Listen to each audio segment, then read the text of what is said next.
পথের বলি আরো দুই। অভয়নগরে স্কুটি দুর্ঘটনায় প্রাণ গেল দুই বন্ধুর। মৃত দুই যুবকের বাড়ি চানমারি এলাকায়। দুই যুবকের মৃত্যুর ঘটনায় গোটা এলাকায় শোকের ছায়া। রাজধানী আগরতলার চানমারির রাবার বোর্ড সংলগ্ন এলাকার বাসিন্দা দুই বন্ধু সানি দাস বয়স 22 বছর এবং প্রশান্ত দাস বয়স 20। বৃহস্পতিবার রাতে একটু মনোরঞ্জনমূলক ভ্রমণে সানির স্কুটারে চড়ে বেরিয়েছিল প্রশান্ত। এর মধ্যে অভয়নগরের নিউ স্টার ক্লাব এলাকায় স্কুটিটি দুর্ঘটনার কবলে পড়ে।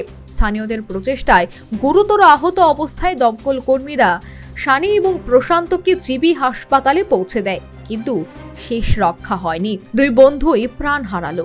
একটু ঘুরে আসার নাম করে আর তাদের বাড়ি ফেরা হলো না। সকালবেলা শুনছি যে তারা রাত্রেবেলা দিয়ে গেছিল নিউ স্টার ক্লাবের সামনে অ্যাক্সিডেন্টে কিভাবে হয়েছে কিভাবে হয়েছে এটা তো আমরা সঠিক বলতে পারবো না। তারা কই যেতে আসলো এটাও সঠিক জানি না। দুজন কি বন্ধু আসলো? কি কইয়া বাড়িতে গেছে?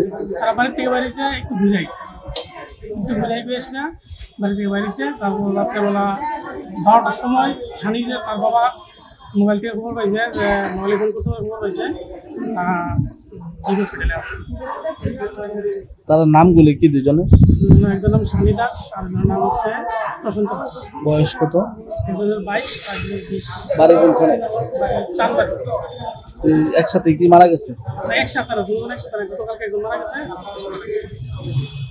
হেলমেট আসলো তার মাত্র যখন ঘটনা। এটাও সঠিক করতে পারতাম না। স্কুটিটা কার আসলো? স্কুটিটা সানি দাসের। কিভাবে স্কুটিটি দুর্ঘটনার কবলে পড়েছে তা অবশ্য জানা যায়নি। জিবি ফাঁড়ির পুলিশ ঘটনার তদন্তে নেমেছে। একই এলাকার দুই বন্ধুর স্কুটি দুর্ঘটনায় মৃত্যুর ঘটনায় গোটা চানমারি এলাকায় বর্তমানে শোকের ছায়া। Bureau report, news vanguard.